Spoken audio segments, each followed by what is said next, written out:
Hey, this is Brent Farley with Farley Law, and it is December. So let's talk about community reinvestment investments and welfare investments for state and national banks.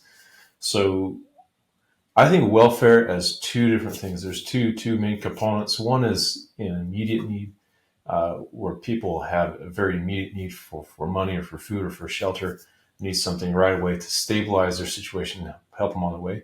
But there's a second need that I'd like to focus on more today, and that is a long-term need of helping people take care of themselves. So there's the old proverb where you say if you give a man a fish, you feed him for a day. If you teach a man to fish, you feed him for a lifetime. So banks and financial institutions, I think, are in a great position to be in a spot to provide capital and support to their communities to build infrastructure and resources that let communities take care of themselves. And so, for that reason, I think banks are really well positioned, probably more so than most other types of entities, to provide those sorts of resources and make those sorts of resources available in their community.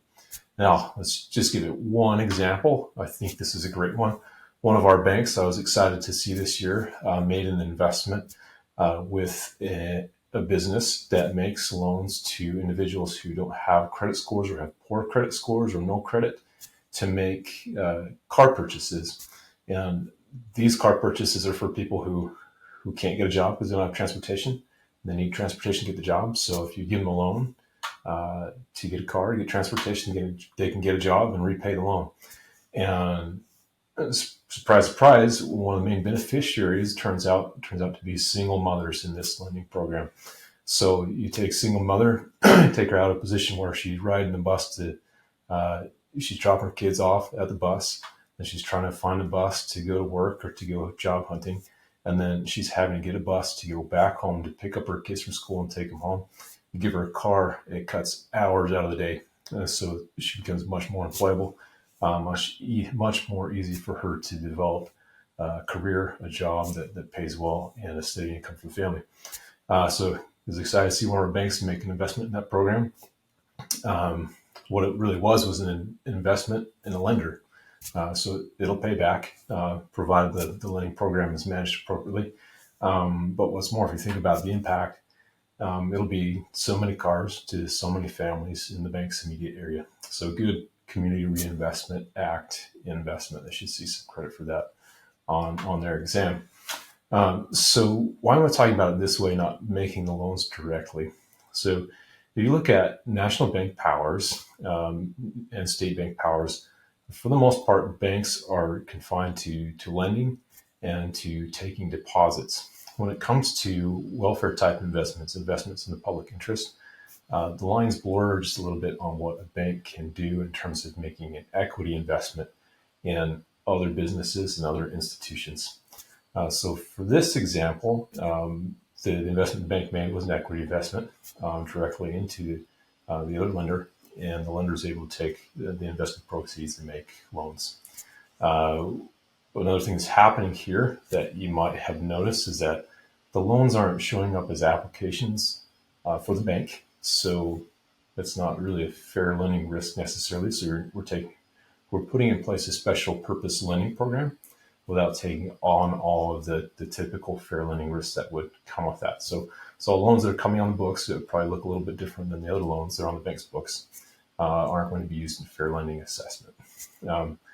The other thing it does is it takes this lending program and puts it in the hands of a specialist, somebody who's experienced in the area. And the bank doesn't have to go ahead and develop that talent and that experience in lending in that very particularized area.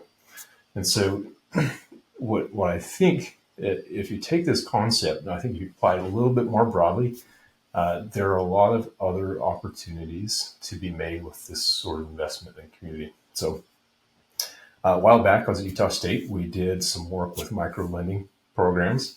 We raised some money for a micro-lending program, made loans in South America.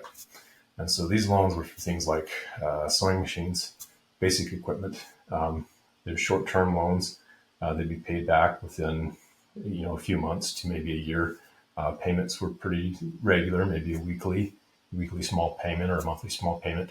But what it would do is it would give somebody with nothing the ability to go out and buy just some basic equipment so they could spend their time producing goods to sell to people in the area. So great program.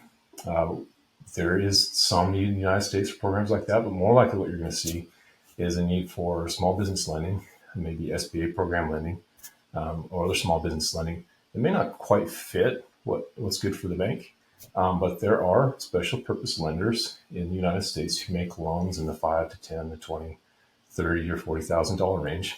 And you might look at if there's a need in your community, inviting one of these groups by making an investment to bring capital to your community to make loans to people who, hey, I want to run a concession stand, or I want to run a booth at the carnival, something that will pay back a basic equipment loan, or maybe get somebody started with a very small auto shop, car detail dealing business, or something along those lines where it's very simple, low equipment cost, maybe doesn't fit the ticket for the bank's typical loan portfolio, but would be really good for that person to start a business and have a really strong public impact.